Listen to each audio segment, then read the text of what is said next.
So welcome, take a seat. Want to thank everyone for coming. Want to thank Josh and Amy and Hartman for creating this moment. And want to thank Elana for being here tonight. Elana, here's my frame for tonight. You always have pitch perfect timing. The last time that you were here, it was in the spring last year during the midst of all the tumult and uproar on college campuses, where it just felt like the institutions, particularly the Ivy League institutions on both coasts, the places where Jewish parents tried to get their kids to go to those schools, like Columbia, for example, were just aflame with Jew hatred and aflame with Israel hatred. And of course, your husband is a campus rabbi at Columbia. So in the middle of all of that uncertainty and angst, you came and just had wisdom about a situation we all found confusing and uncertain. And now you're here, and it's a season of the deepest darkness, uncertainty, agony. You know, Purim is in a couple of weeks, and my wife and I were thinking about having a Purim party, and then we realized a Purim party is an oxymoron in this season. It just doesn't feel like party time. Just want to name it and then invite your words. I mean, of course, there's the last Thursday and Friday with the Bibas family. Shiri, who wasn't even returned until we got her the next day, and then Ariel and Kfir, and the humiliation spectacles that just, and when you see the humiliation spectacles, you realize how radicalized and full of hate so many Gaza civilians are. And it then raises into question, is there a category of innocent Gaza civilians at all, or is that chimerical? Is that the illusion of lovely North American Jews when you actually see the people who support these hate fests, who jeer at strangled babies? That's the kind of darkness we haven't encountered since 1941 to 1945. And then the darkness of Oded Lifshitz, a lifetime peace activist, being, for all of his kindness towards Palestinians, speaking Arabic, driving them to their doctor's appointments. As his wife put it, he was repaid for his kindness with murder. And so what do you do with that, and how does that not just darken your soul to such a point that you have no hope? There's uncertainty what will be. And then, of course, we wake up this morning and Israel has voted with Iran. And Israel has voted with North Korea. And Israel has joined America in what Bret Stephens called America's most shameful vote ever at the UN. And of course, there's real politics, but it's just so confusing and vertigo-inducing. So in the spring, we had all that chaos and confusion about college campuses, and now we have all this chaos and confusion about the lands that we love, Israel and America. So we're just so glad you're here. You talk, we listen. Thank you, Elana. Thank you. So, you know, it's a funny thing. Maybe I shouldn't come, meaning maybe it's the opposite. Maybe the impact, the causation is the opposite. You think I should put this on? Okay, let's do that. Okay. I think I can. I got it. Let's just get this out of here. I'm gonna get in trouble. Okay. So first of all, Wes, thank you so much. I want to thank everybody who made tonight possible. I think what I really wanted to do is I wanted to speak to you as an American Jew who has been spending the year living in Jerusalem with her family. And I want to speak about the topic of power and vulnerability, because I think it's central to all the things that you're talking about, Wes. But before I do any of that, I just want to remark on what you said about a Purim party being, you know, tone deaf in this moment. And I want to say that one of the biggest differences that I have experienced between being an American Jew caring about Israel in the last few years and being an American Jew living in Israel is precisely what it means to be committed to Israel.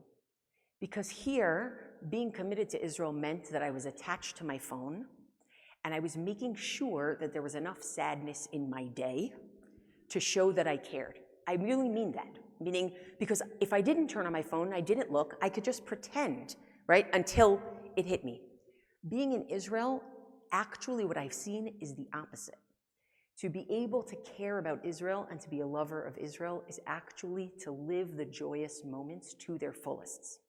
So the few days after Kfir and Ariel were returned, and the morning after Shiri was returned, 6 live hostages were returned. And the country erupted with joy. And the juxtaposition between what things felt like on Thursday and Friday and what they felt like on Shabbat and what they're going to feel like tomorrow when there's a procession for the Bibas family, the feelings were equal and opposite, and they all felt Zionistic. And I actually hope that American Jews can take some of that also, because that is part of our resilience. So I want to just start with that because it's been a deep experience for me and not something I would have realized or I would have thought about. So power and vulnerability. We know that the conversation in the West is that if you are powerful, you cannot be vulnerable. If you are vulnerable, you cannot be powerful. Being powerful is problematic. Being vulnerable is righteous. We know that these things are overly simplified, right? We know that it can't be true that if you're powerful, you're not vulnerable, because to be honest, what we've experienced even just in the last week is it doesn't matter how much power you have, no one could stop what happened to Kfir and Ariel from happening. It happened in a dungeon somewhere with an individual who is part of a group that we couldn't stop. But it's more than that. I have experienced life in a bunker this year. I've never had that before in my life. My lovely husband had to stay at work for 6 weeks, for the first 6 weeks that we were in Israel. And I remember the moment where I said to him, okay, honey, Iran is about to attack. We're going to go downstairs into the miklat, and hopefully we'll call you afterwards. I went down with my 13-year-old and my 10-year-old. And in the miklat, we found an octogenarian who talked to us about what it was like to be in her miklat in 1967, in 1973, in the Gulf War. She talked to us about that. There was a woman sitting there whose husband was actually in Lebanon at the time and had a 1-year-old infant with her. And people were playing games and talking to each other. And my children and I were looking at each other like, what is this? And then the boom started, and they were really, really loud. It doesn't matter if you have Iron Dome. The vulnerability that you feel psychologically from even 20 minutes of that, you will never, ever forget it. I will never, ever forget it. The sense of mortality that you have when you're driving and you hear about a terror attack that has happened on a different highway as you are driving, that is a type of psychological vulnerability. It does not matter how strong you are, how powerful you are. That is a vulnerability that cannot be stamped out by the power that you have. We know it in America. You could have all the money, you could have all the influence, you could have all the powerful position. It doesn't change what students want to yell at an encampment at you. In fact, it makes it worse. So we know that the issue of power and vulnerability being mutually exclusive and not actually sometimes mutually enhancing, we know that that's a myth. But there are certain things about my experience in Israel that made me understand in a way that I didn't a particularly Israeli version of the myth busting, okay? And so I want to talk a little bit about that tonight, and then I want to talk about some of the things that are really problematic about that. So let's start with what I've noticed that I don't think is problematic. It's actually just something I needed to understand. A few years ago, during some war with Gaza, I don't remember what it was called at the time. I'm serious, that's what it is now, right? I wrote something on social media trying to explain to friends and colleagues, American and North American, that you can be both vulnerable and powerful at the same time. And I thought I was doing a favor for my Israeli friends because I wrote, hey, they're not just powerful, they're also vulnerable. Ooh, I got a torrent of hate from my Israeli friends, and I didn't understand why. It's like, I'm helping you. I don't know what you're talking about. And I realized it this year. What is it that people think makes Israel powerful and strong? What is it? Go ahead. Weapons,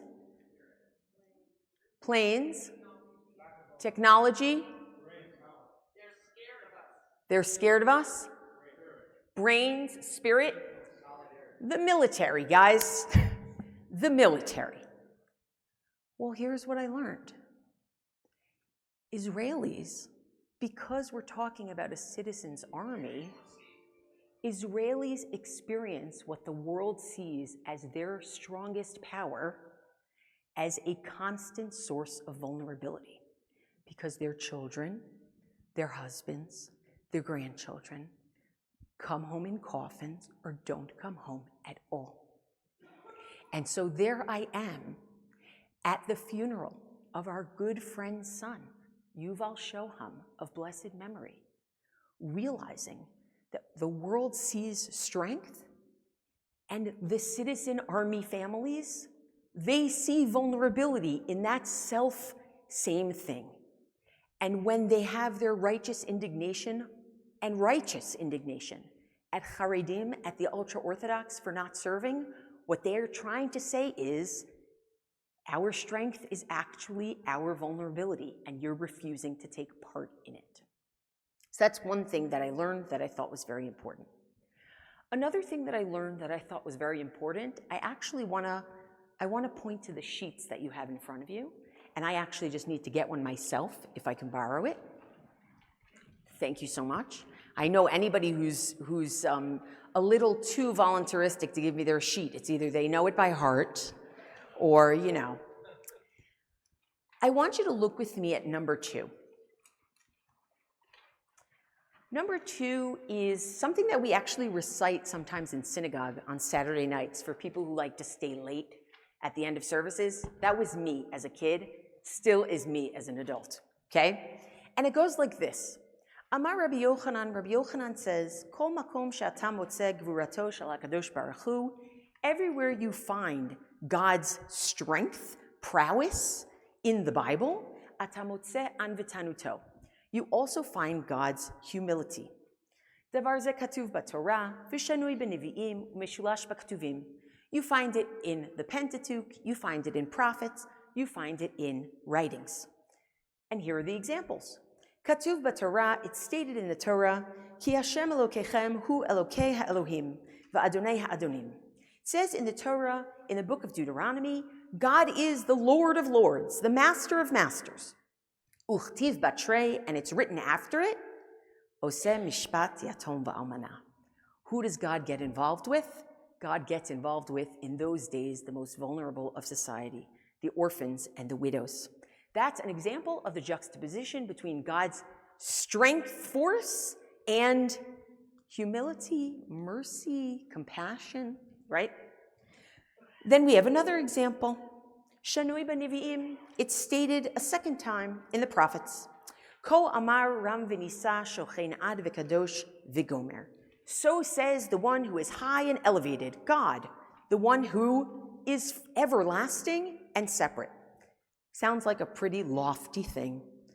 Uchtiv batrei, and right afterwards it says, Ve'et zaka ushval ruach. Who does God love? Those who are broken and those who are humble. Again, the juxtaposition literally between the height and the depth. Mishulash b'ktuvim, third time in the writings, tichtiv, as is written, Solu larochev ba'aravot b'yah shemo. Wow, God is riding on the clouds. Uchtiv batre, and right afterwards, Avi yetomim v'dayan almanot. God is the parent of orphans, and God is the judge on behalf of the widows. Now, often when people read that, they read that as, wow, God is strong, but also cares about the weak. I have actually come to read that very differently. You cannot protect your weak unless you are strong.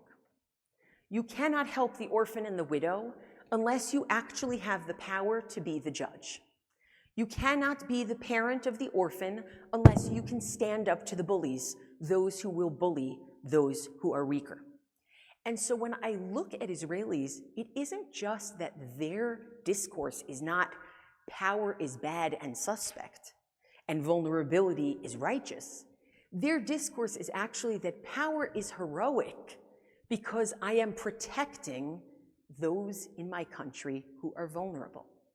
Now I ask you, how easy is it for one to see the vulnerable on the other side when my heroism is to protect my own vulnerable? It's almost impossible, I would say, right? Because heroism is the name of the game, and that is what's needed. And it's sacrificing yourself and endangering yourself for those who are more vulnerable. It is a completely different discourse. The third thing, and I don't think that these are good or bad, I simply think that they are, and they are very foreign to American conversation. The third, at Hartman, we love to quote certain texts. You know what text we love to quote? We love to quote the text that says that Jacob was very afraid before he met his brother Esau. Why do we love to quote this text? Because you know what the Midrash says? The Midrash says the most liberal, humanitarian, beautiful thing. He was afraid that he was gonna be killed, but he was also afraid he was gonna have to kill. How good is that? So as an American Jew, I have always been taught to be afraid to kill. I have not really been taught to be afraid to be killed. Israeli Jews are afraid to be killed. That is how they live. They are afraid to be killed in a terror attack. They are afraid to be killed on the battlefield. They are afraid to be killed in their beds. Now I ask you, what happens when American Jews are afraid to kill and Israeli Jews are primarily afraid to be killed? What happens is exactly what we're seeing. Anti-Zionism erupting within the Jewish community for very legitimate moral reasons, even if I disagree with it, okay? So that's the third thing. So I'm looking at these sort of very dissonant ways that Israeli life and Israeli Jewish life expresses itself. And I'm like, okay, I think I feel myself veering rightward. I think I feel myself veering rightward. But wait a second. And then I say to myself, there's got to be a limit, right? There's got to be a limit. Because actually, if power is also the source of your vulnerability, and you're mostly afraid to kill and you forget to be afraid, you're mostly afraid to be killed and you forget to be afraid to kill, what's going to happen to you? What are you going to become, right? What are you going to become? And so I want to offer a framing for thinking about not just the descriptive realities as they are, in terms of power and vulnerability and the way that Israelis seem to be experiencing those, but I actually want to offer a cautionary tale framing as well, that I think we as American Jews need to think about as supporters of Israel, how we engage with these cautionary issues while understanding the first half of what I said, right? Oftentimes, we just don't admit that first half. We just skip right to the, two-state solution. The first half of what I said, right? So let's get to the second half. Here's something that has just been ringing in my head. Number one, it's a Gemara, it's a short passage in the Talmud in Sanhedrin that's describing just how deeply ingrained certain things had gotten within Jewish society that were highly problematic, okay? And it goes like this. Eliyahu HaTzadik, Elijah the righteous, Haya mechazer al tfuchei ra'av shebYerushalayim. Elijah the righteous was walking around and seeing people who sadly, because of famine, their bellies were distended in Jerusalem. They were experiencing famine, and the Talmud describes this as a result of deep paganism that had taken root, some sort of punishment. Fine, so let's see what happens. Pam achat matzah tinok shaya tafuach umutal ba'ashpa. Once he found a child who was sadly swollen with hunger and was sitting among the garbage, but not just the garbage, it's really where people went to the bathroom, okay? Amar lo, Elijah said to the child, Me'eze mishpacha ata? From what family are you? Amar lo mi mishpacha plonit ani. I'm from family so-and-so. Amar lo, klum nishtayer me'ota mishpacha? Is anyone left from your family? Amar lo lav chutz mimeni. Said, no, except for me, I'm the only one left. Amar lo, Elijah said, Im ani melamedcha davar she'ata chai bo, ata lamed. If I teach you something that will allow you to live, are you willing to learn it? Amar lo hein. The child said, yes, of course. Amar lo, so Elijah says to him, Emor b'chol yom Shema Yisrael Hashem Elokeinu Hashem Echad. Say every day, Hear, O Israel, our Lord God is one. Meaning, seemed to be an antidote to the paganism that was going on. Amar lo, the child says, Has, be quiet. Shh, don't say that. Don't say that. Shelo la'azkir b'shem Hashem, don't mention God's name. Shelo limdo aviv v'imo. His parents never taught him about God.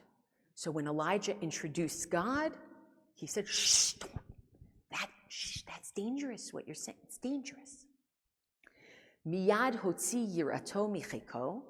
Immediately the child took out the idol from his breast pocket. Umechabka umenashka. And he hugged it and he kissed it. Ad shenivka'a kreso v'nafla yirato la'aretz v'nafalhu aleha. Until his stomach burst from hunger, the idol fell on the floor and he fell upon it and died. Pretty haunting story for many reasons. I'm going to tell you why this story haunts me. It haunts me because the picture that we see is of a child who is clearly suffering, of a situation that's not getting any better. And when Elijah comes up to this child and says, I have a way to make it better, this child says, no, don't you understand what I'm already doing is what's keeping me alive? Why do you think I'm here? Because I have this idol. And in the end, that's what causes his death. To me, I ask myself honestly, what are the things that I hold like an idol? The ideologies that I believe in like an idol, that no matter what a person says to try to help me change, I will never admit that this could be dangerous, that my ideology could be dangerous to me. And I think American Jews should think about that, about Israel in general. But what I see is that there is an idol growing in the state of Israel. It is Kahanism. It is Kahanism. It is growing, okay? It is real, and it is growing.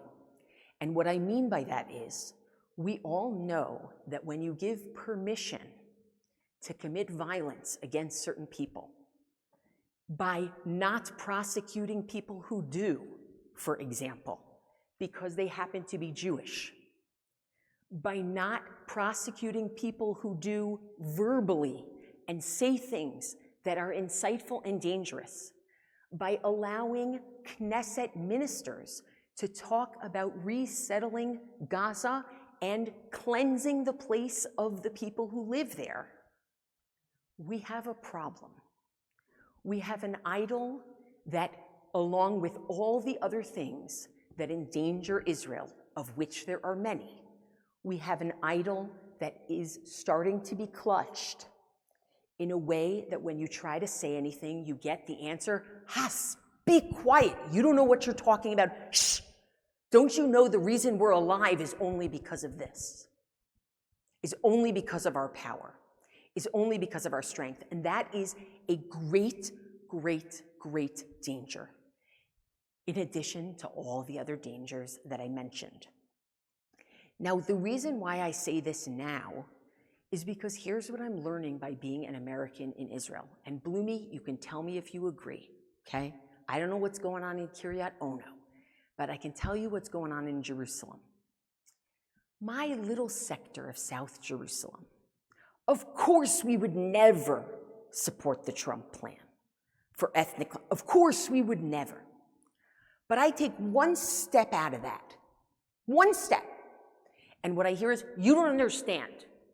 You don't know what you're talking about. You're an American, you get to go home at the end of the year, you don't understand. So I'm trying to think to myself, as somebody who reads this and says, I am scared of this being the idol on which Israel, God forbid, falls. I ask myself, what am I supposed to do as someone who loves Israel? What am I supposed to do? And here's what I've learned. This is so simple. What I have learned is I need to figure out which Israeli voices I want to help elevate in the discourse. It is not for me, I'm just going to say it outright, it is not for me in my comfortable home to talk about the problem of Kahanism and whether I support the ethnic cleansing of Trump's plan. What it is for me, I'm just being honest, this is how I feel. I'm not telling you what to do, this is how I feel. What it is for me to do is to raise the voices of those Israelis who are saying, we dare not fall into Kahanism. We cannot do that. To raise the voices of Israelis who say, it's really a shanda that we voted for Russia, essentially, by abstaining today. Even though I know Russia also had someone meeting with Iran today, and maybe that could help. Got it. But to actually elevate those voices, to me, is as important as mentioning that it's a problem. Because anything else feels like self-righteous finger wagging. I really, really have felt that so deeply from the people who I speak to in Israel. They are so hurt by it that this is where we raise our voices. And so I'm asking, how can I partner? Now, one of the things that I thought was really interesting is a few months ago, or maybe a month ago, we held a conference on peace in Jerusalem at the Heroism Institute. Holy smokes. Who wants to talk about peace? What are you even talking about? What are you smoking? Legitimately, what are you smoking? But Tal Becker opened and said something so brilliant and helpful. He said, look, we're not in a region where we're going to have all peace versus no peace. We're in a region where we are on a spectrum, and we have to ask ourselves, what can be done to increase peace in the region? Not to create to increase peace in the region. That's what he's asking. I'm on board with that question. Because the idea that you're going to get rid of all the Arabs in Gaza and you're going to reset, what are you even talking about? Aside from the moral disaster that would be, it doesn't even work. So now you're going to have people coming in from the borders of Jordan and Egypt to infiltrate instead of trying to come in from, it makes no sense, but it is a totally logical human reaction to all the things I said at the beginning of this talk. So how are we as people able to recognize both sides? I want to say two other things, okay? By the way, anything scandalous yet? Not really. Oh, maybe. Wes, I'm waiting. Okay. I want to say another thing. Power and vulnerability, you can't talk about it without talking about Trump, okay?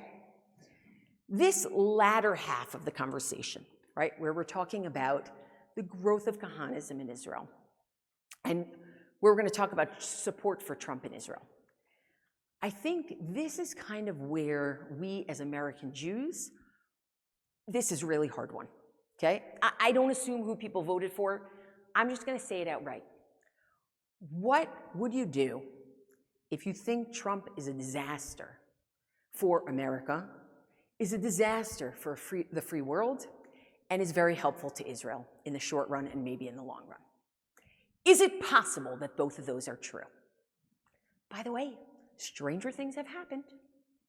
So now, American Jews, I can't tell you how people, text messages and emails, how could you not vote for Trump? How could you not vote for Trump? And I said, you don't understand. He's going to destroy democracy. He's going to destroy America. He said, do you think that he could be better for Israel? I said, I do think he could be better for Israel.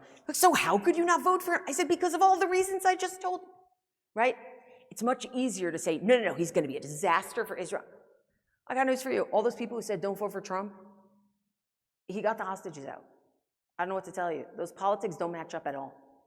He's the only one who can actually strong-arm Netanyahu. He's literally the only one. So my family members came to Israel, like my fellow American family members came to Israel. We were sitting at a Shabbat table a few weeks ago, and one of them says to me, I'm just so annoyed by those videos that freed hostages are making, asking President Trump for help. Because as an American Jew, I find him to be anathema. And I hope it's okay that I'm speaking plainly. I have to speak plainly. I think it's a moral issue. Sorry if I'm offending anybody. So I said to him, I turned to him and I was like, are you kidding me? They're trying to get human beings out before they die. They will do anything to do that. They would call Mussolini and Hitler for help if they needed to. It's that simple. They don't care about what Trump is doing to federal workers. They don't care about trans rights. They don't care. Yeah, in theory, they care. That's not their problem. We have different problems. We have different nightmares. So what do we do when we actually have different nightmares? And both of those nightmares are true, and yet we somehow have to support each other. I'm not sure what the answer is. I'm really not. And I'm saying to myself, is this a situation where they're holding an idol, we're holding an idol, or neither of us is holding an idol, and it's just the difference in terms of where we live? But it is haunting to think about, and I understand the problems that causes for the next generation. I get it. I truly, truly get it, but I don't think that means it's not true. I don't think it means it's not true. Last thing I want to say about power and vulnerability, okay? Here's the most amazing thing. Power and vulnerability in Israel. So yes, of course, the military is a source of power, of course, right? Technology is a source of power. You can also, when you're feeling powerless, you can move to things like resilience, right? Has anybody seen the interview with Keith Siegel, who was freed, a few weeks ago? He just had an interview today that I saw. You saw it also? Where he talked about making, well, what did you hear? I thought every Jew should see it's a fascinating hour and a half. He talks about his early childhood, the Holocaust, that he was fishing in Alaska, and he made some very strong points. Well, so one of the things that I thought was very interesting, and it might have been in that interview or a different one, is he said, when I was in captivity, I started reciting blessings on food. Jewish blessings on food. He says, and then he just says it. He says, Baruch atah Hashem Elokeinu melech haolam asher hamotzi lechem min haaretz. He said, I know that blessing, that's a blessing on bread. He said, I didn't remember the other blessings, but I saw Israeli TV once, and somebody made a borei minei mezonot, a different blessing. So I started making that blessing on any food I had. He said, I found out later those weren't the right blessings, but I just did it to connect to God. Whoa. Agam Berger refuses to cook for her captors on Shabbat. Today, Daniela Gilboa is singing Shalom Aleichem in Arabic. Early on in the war, a Shema Yisrael Hashem Elokeinu Hashem Echad billboard appears in Tel Aviv with a tatted up guy with a man bun saying it. There's something in Israeli society that is able, oh, actually, let's not forget the best one. Have you heard the song? Do you know the song? There's a song, it goes like this. Hashem yitbarach, tamid ohev oti, v'tamid yeh li rak tov. God always loves me, and things will always be good for me. Patently false since October 7th, 2023. It is a hit in Israel. Secular, religious, it is a hit in Israel. They connect up as a source of power to God and to Judaism, and I don't think it's just because it gives them inner resilience. I think because they actually believe that there must be something that's out of their hands, that they can't actually control. There's actually a humility there of there must be power beyond the power that we have. Wow. That to me is remarkable. It's just remarkable in what it is. And at the same time, when I was dating, someone gave me great advice. And you'll tell me if you think this is borne out. Every characteristic has both its positive expression and its negative expression. So I love that you're so witty, but you're a little caustic, right? I hate that you're so caustic, but darn it, you're so witty. That ability to look to religion and to God as being beyond what's going on around me, what I experience with my senses, but can take me out of that, is the same impulse that leads religious leaders to literally sneak their way into Gaza and start setting up or looking to set up encampments. Because realpolitik doesn't matter. What God tells us to do is what matters, and we're going to tell you what God tells us to do. It's the same impulse. I would never give up the former, even given the latter. But the latter is something that we need to appreciate as an outgrowth of the former, and we know it's a problem. And Israeli society knows that it's a problem too. And so I'll close with this. What I basically tried to do here is just to describe what it feels like to be an insider-outsider in the Israeli conversation about power and vulnerability. There are certain things that resonate, like the possibility of being vulnerable even when you're powerful. I think we American Jews know that. There are certain things that feel new to me, or at least I feel them in my body in a new way than I have, like the idea that what people see as your power is actually something that may make you deeply vulnerable, like the idea that your sense of heroism at using your power to protect your vulnerable makes it hard for you to be able to see vulnerable people on the other side, like the fact that that impulse of I don't want to be killed, or better yet, I don't want my family to be killed, is the default impulse. And to be able to also say, I don't want to kill, it's very, very hard. You have to be very special to do that, right? And those things, I don't fault anyone for those things. They simply are. And I'll tell you, I have a bunch of nieces and nephews who were in the IDF over this last period since October 2023, because we have a bunch of siblings in Israel. And one of them told me, he said, you know, Aunt Elana, I want you to know that when I was in Gaza, because he was in Gaza for about 3.5 months, and then he was on the border for a long time after that. He was in Gaza in a tank. He said, I want you to know that I risked my life more times than I can count for enemy civilians, and I'm proud of that. But he said, here's what I have to tell you that's not a talking point. He said, I didn't always.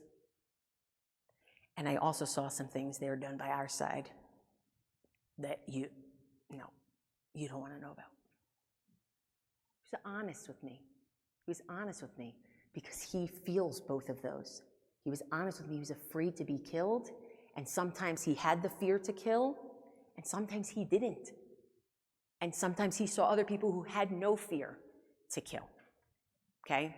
So that, to me, non-judgmental zone on that whole basic concept. But then I think where I get pretty judgmental is the question of what that sense of power being everything and being the necessity can do to a society. When we know that ultimately bringing more peace to the region, some of it is going to have to do with power, there's no question, but we also know that without education, that can't last anyway, right? We kind of know that.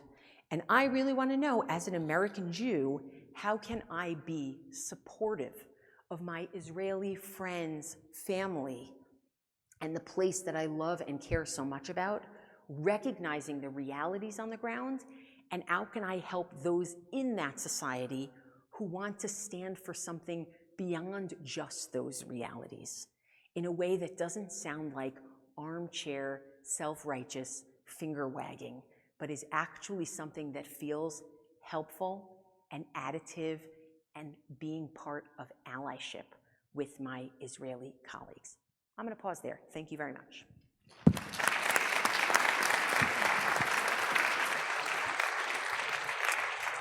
Elana, thank you so much for your deeply thoughtful comments. Why don't we take a few questions? I think the Hartman method is to take 3 questions in a row.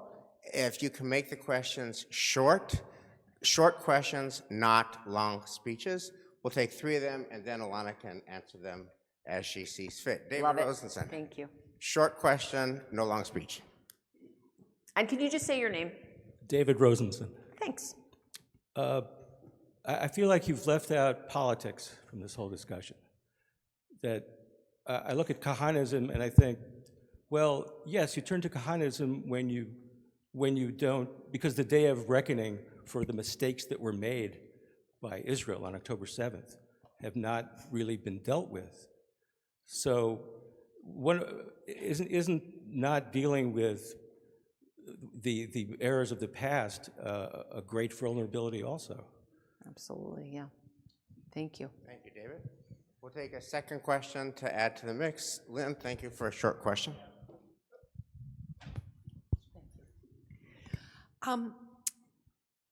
We were in Israel in November, and we spent a lot of time with Jews who had immigrated from Europe. And I want to focus on the sense of vulnerability among North American Jews versus those Jews from Belgium and France and other lovely places. The North Americans were trying to figure out if they were staying.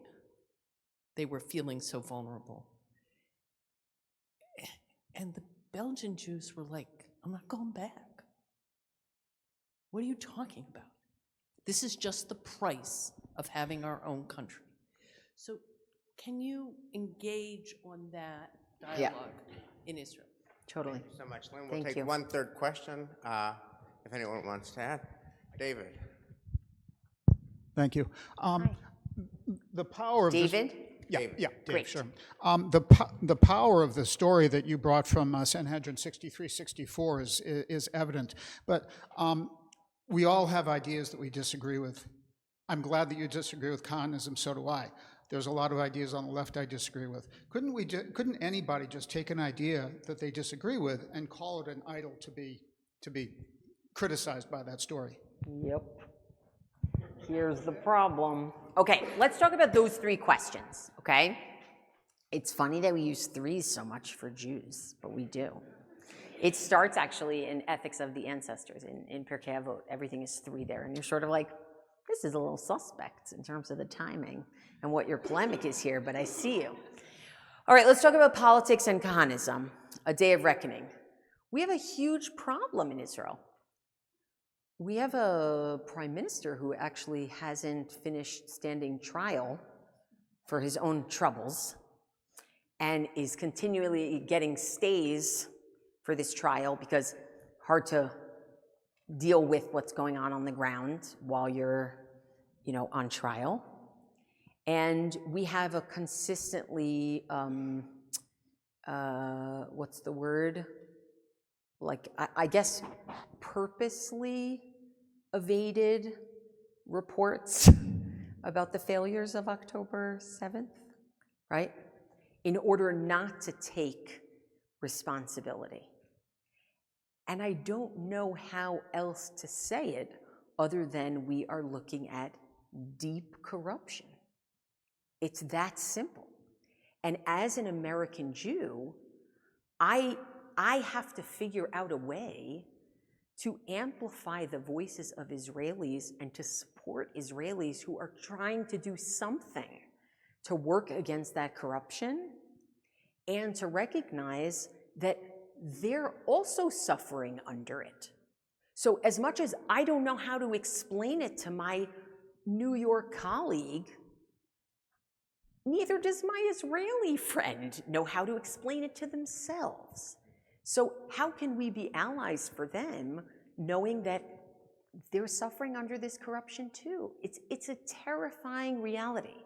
I mean, what just happened with I'm just gonna say it because you have to say it when these things are moral problems. Netanyahu gave a speech where he described in harrowing detail the deaths of the Bibas children. He did not have permission to do that.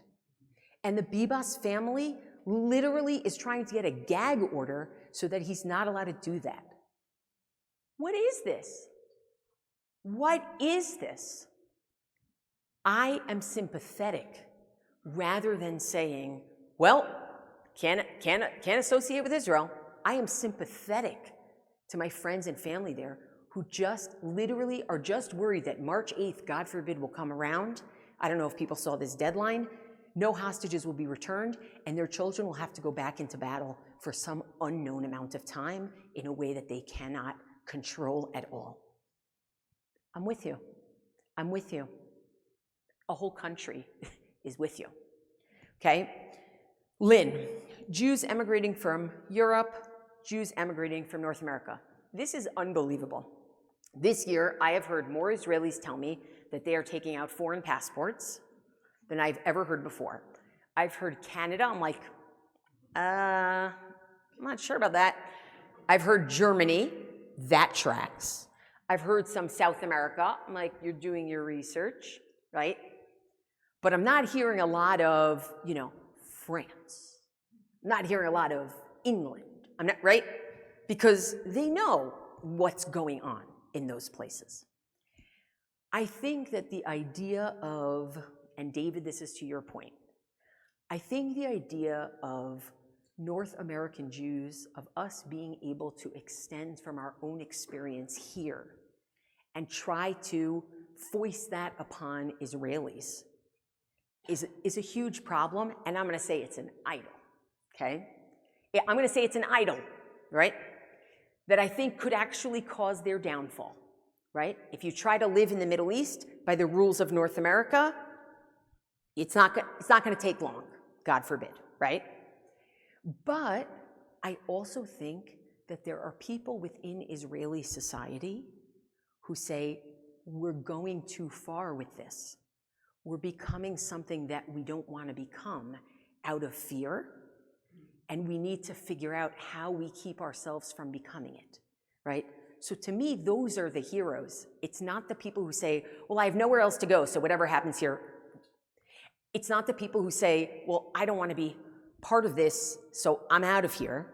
It's the people who say, this is what I've got, and I have to do my best to make some order out of it that can have some moral coherence, right? And this goes really to your point, David.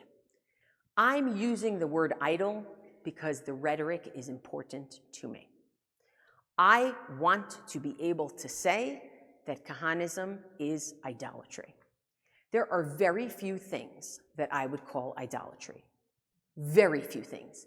In fact, I don't think I've called anything idolatry in my life until tonight.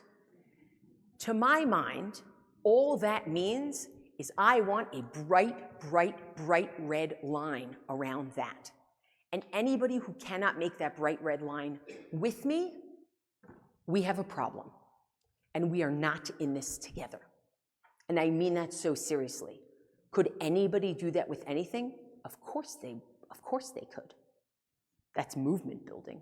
That's boundary creation. But I'm doing it around this. That's the substance that I care about. Not the fact that I'm using the term, but what I'm saying it about. I hope that's helpful. Great, let's take Okay, a we'll few take another set of 3 questions. Let me just build on the energy for last comment. Would you say that another idol is believing in peace and believing in the decency of Yes, we brought out Wes. Yeah, no, believing. We brought him in waiting. No, this is a serious question. I know, I'm Oded- dead serious about this. Right, and the people who believe this are dead. Oded Lifshitz I know. believed I'm going to schlep Palestinians to their doctor's appointments. Alon Trones, who's a professor at Brandeis, who spoke here in March. In the first week of October 7th, Lester Holtz News did an interview with Alon Tron. He said, my daughter Deborah and her husband Shlomo were deeply idealistic. They believed in peace. They moved to the Gaza envelope to make peace with Gazans, and they were slaughtered in the presence of their 16-year-old son. So maybe an idol that kills is believing in the decency of Palestinians. Okay, so here's what I'm going to say. That's a question, and then we'll ask. I don't think we need 2 other questions. Let's just talk about that for a minute. Okay, I'm going to say this very carefully. I think that it is, we're going to use idolatrous again. I think it's idolatrous to deny reality that you see in front of your eyes. The idea, and that's the problem with this child. Eliyahu says there's something else, and this child says, no, be quiet. I only know what I know. Hear no evil, see no evil. No, no. We have to see what's in front of our faces. What's in front of our faces is that there is major indoctrination, Nazi-like indoctrination, that is happening in Gaza, of children to adults. What we have seen is that there was not one righteous Gentile who has saved a chatuf or a chatufah. In fact, they have returned them. To ignore that reality and say, well, actually, I think most Gazans want peace. Based on what? You need data. So there are people who are looking at data. What is the support for October 7th like, right? That's data, that's important, right? But the idea that anything would change without serious re-education, that's a mirage. It's a mirage. And to ignore it is just simply to ignore the reality that is in front of our faces.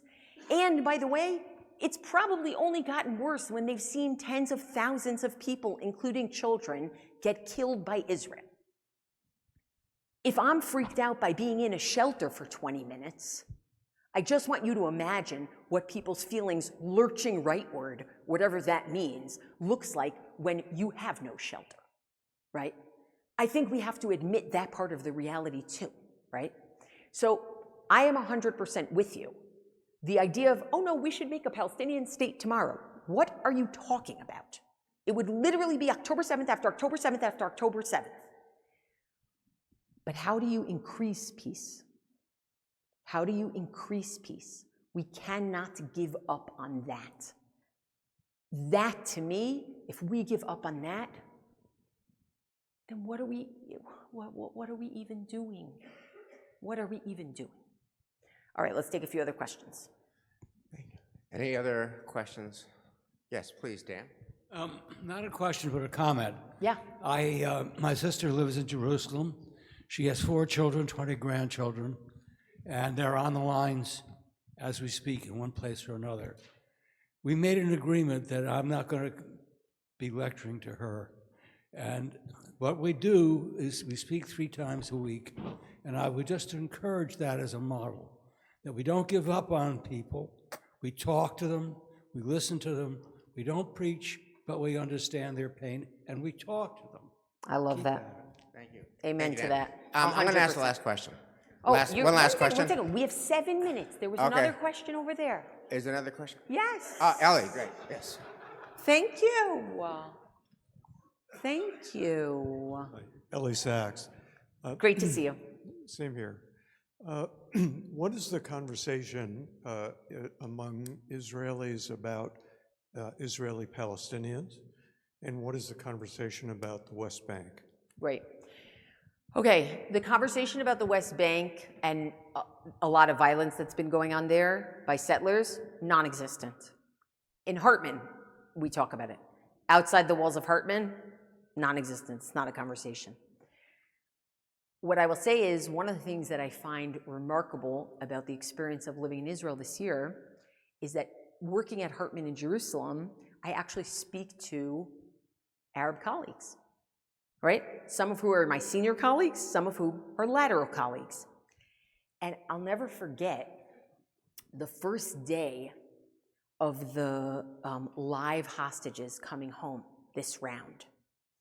I had a conversation with one of my Arab colleagues at Hartman, and she said, okay, has the ceasefire gone into effect yet? And I have to say, for anybody who remembers that day, the ceasefire was supposed to go into effect, I don't remember if it was 8 o'clock or 9 o'clock. Come 9:30, nothing had happened. Come 10 o'clock, we're waiting. So I'm just waiting for our hostages to be released. And she's waiting for the ceasefire to start so that people who look like her, have the same religion as her, speak languages that she speaks, stop getting killed. And that, I like stopped for a moment, and I was like, whoa, that is very different. That is very different from my experience. And that was very powerful. I mean, all of the Arab Israelis who I've spoken with are simply horrified by the loss of life in Gaza, have lost family members, think that the way Israel is going about things is all wrong. And it's kind of remarkable to work in an institution where people can deeply disagree with each other on that score. And some people agree with each other, but that's very serious. It's very, very serious. And I would say equally serious is that we've seen some police crackdowns on freedom of speech among Arab Israelis who are trying to protest these things, which that's a problem. That is a problem. Freedom of speech is part of what a democracy stands for. Now, trust me, I'm not interested in being their lawyer, right? But we can't have that, right? This is slippery slope, slippery slope, slippery slope. I appreciate that question. Yeah. Elana, yes. How has being in Israel for the year changed you and changed your neshama? That's our last question. Okay, let's eat. Thank you for the layup.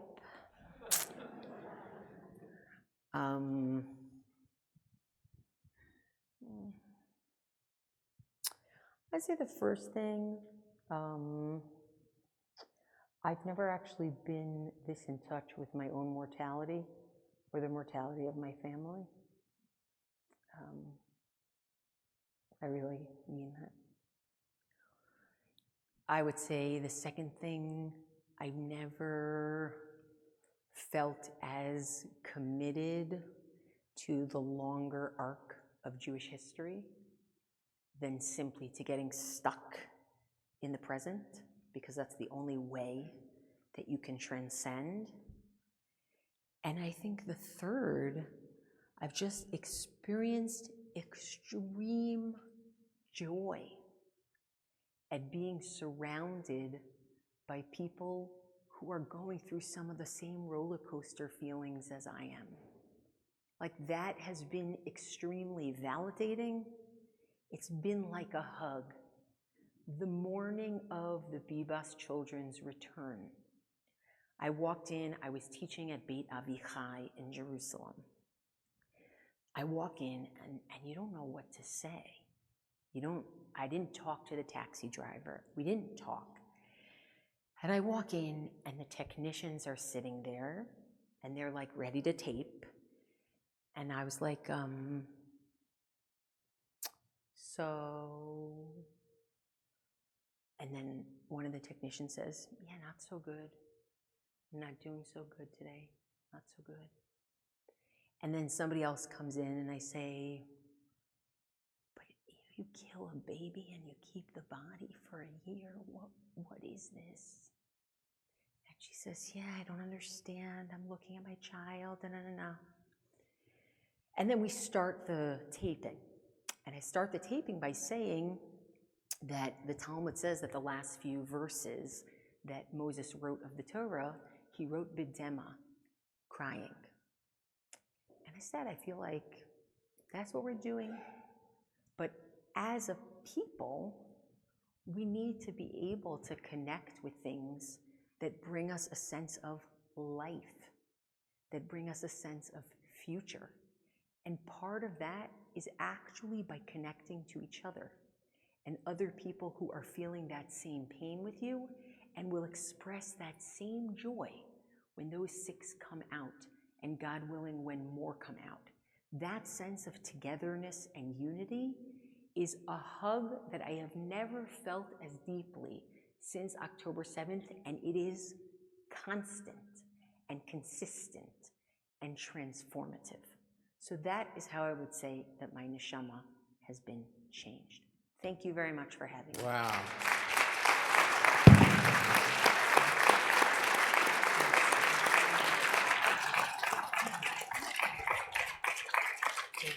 Elana, first of all, thank you.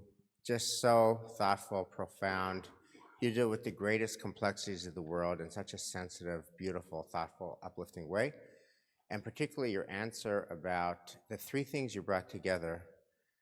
You've never been so in touch with your own mortality and that of your husband and children, and more connected than ever to the long arc and the long trajectory of the Jewish story, and intense joy and connection in one really highly intense combination of opposites, mortality of your kids and joy and long arc.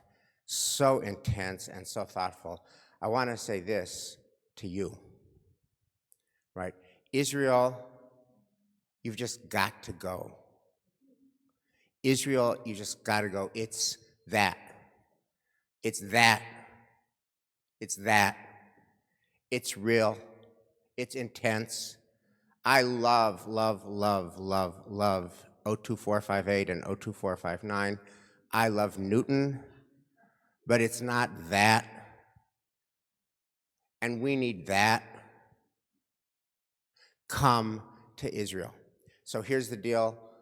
Amy and I, we still have a few spots left for Hartman in June and July, where you have this kind of conversation, not only about Jerusalem, but in Jerusalem, not only about Israel, but in Israel, not only about Israelis, but with Israelis of all kinds, including Palestinian Israelis and Arab Israelis, etc. That is in Israel. That's where you need to be this summer, and we have a few slots. So stay here and talk to me and Amy and get in on that. And Elana, thank you for incredible Torah. Thank you so much.